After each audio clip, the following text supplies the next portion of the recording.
Assalamualaikum warahmatullahi wabarakatuh. Sebelumnya saya ingin mengucapkan terima kasih bagi audiens yang mengunjungi presentasi saya, yaitu tentang moderasi beragama. Perkenalkan, nama saya Rizky Dayat dari jurusan akuntansi dengan NPM 41183032404005.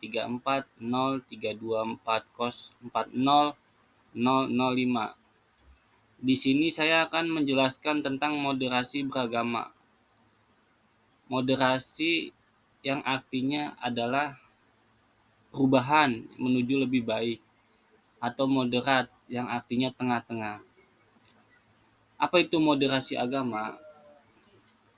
Menurut sudut pandang saya dan juga menurut sumber-sumber yang ada, moderasi beragama berarti ajaran yang tengah-tengah atau ajaran yang menuju lebih baik. Dia tidak terlalu ekstrim maupun tidak terlalu atas maupun tidak terlalu bawah, sedang-sedang, tengah-tengah. Apa sih isi dari moderasi beragama itu? Poin-poinnya apa saja? Yang pertama, menghargai pluralitas dan keberagamaan. Kita sebagai manusia harus menghargai keseluruhan seluruh manusia yang ada.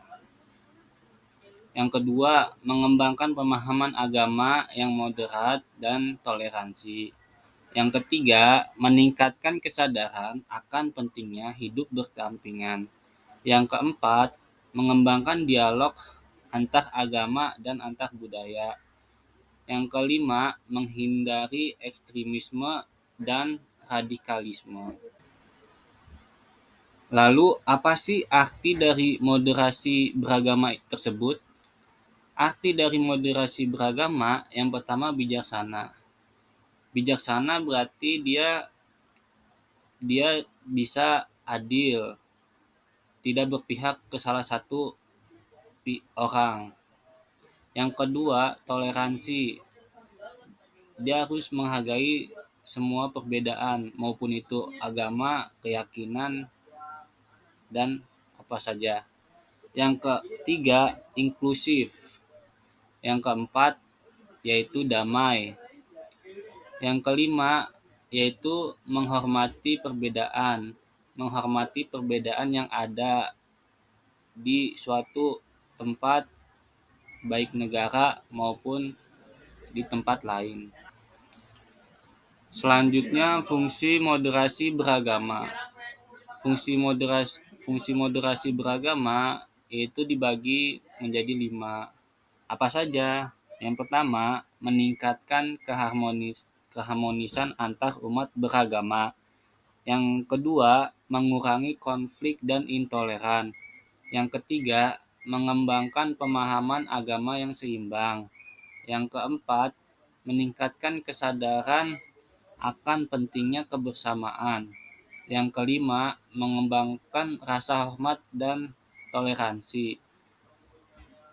Mengembangkan rasa hormat berarti kita harus menghormati keyakinan orang lain, dan kita harus toleransi.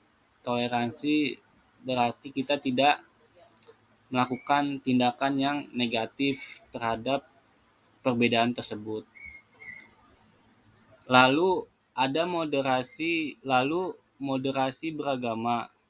Lalu makna moderasi beragama. Makna moderasi beragama yang pertama, mengakui keberagaman sebagai rahmat. Yang kedua, mengembangkan rasa hormat dan toleransi. Yang ketiga, meningkatkan kesadaran akan pentingnya kebersamaan. Yang keempat, menghindari penafsiran agama yang ekstrim. Yang kelima, mengembangkan pemahaman agama yang kontekstual.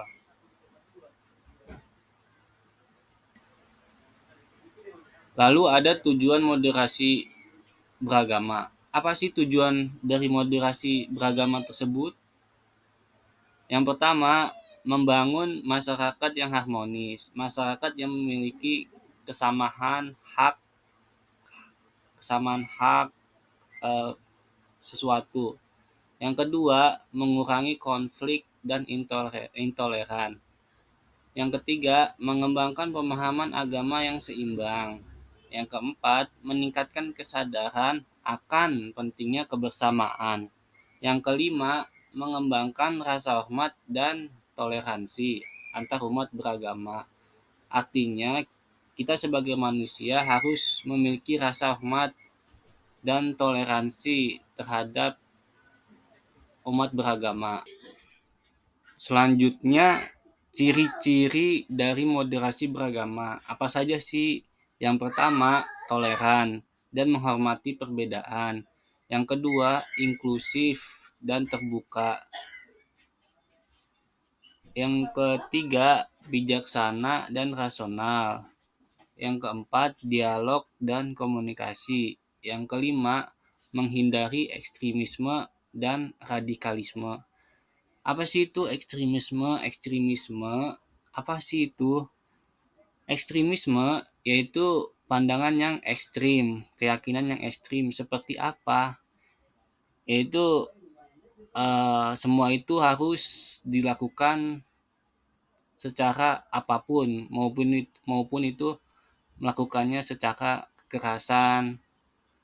Selanjutnya ada radikalisme. Apa sih itu radikalisme? Radikal yang artinya keras sampai ke akar gitu. Pandangan yang keras. Selanjutnya ada tujuan dari moderasi agama. Tujuan dari moderasi beragama yang pertama, membangun masyarakat yang harmonis. Artinya membangun masyarakat yang sama gitu, tidak membeda-bedakan. Memiliki memiliki sama di mata hukum maupun di mata sosial.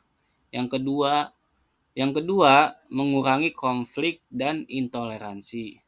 Yang ketiga, mengembangkan pemahaman agama yang seimbang. Yang keempat, meningkatkan kesadaran akan pentingnya kebersamaan. Dan yang kelima, mengembangkan rasa hormat dan toleransi. Lalu ada indikator moderasi beragama. Indikator moderasi beragama yang pertama, mengakui keberagaman agama. Kita sebagai bangsa Indonesia harus mengakui bahwa kita itu berbeda suku, bangsa, agama yang ada di Indonesia itu jumlahnya sekitar 7 atau 6. Yang kedua yaitu menghormati perbedaan agama. Yang ketiga, mengembangkan dialog antar agama. Yang keempat, menghindari ekstremisme. Yang kelima, mengutamakan kebersamaan dan kesatuan. Selanjutnya ada manfaat moderasi beragama.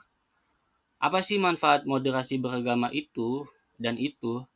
Yang pertama, meningkatkan keharmonisan sosial.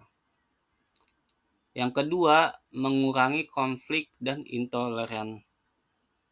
Yang ketiga, mengembangkan pemahaman agama yang seimbang. Yang keempat, meningkatkan kesadaran akan pentingnya kebersamaan. Dan yang kelima, mengembangkan rasa hormat dan intoleran. Selanjutnya, kesan moderasi beragama. Apa sih yang berbekas terhadap seseorang yang sudah melakukan moderasi beragama atau pengajaran agama yang tidak berlebihan? Yang pertama, keharmonisan sosial. Meningkat. Yang kedua, rasa aman dan nyaman meningkat.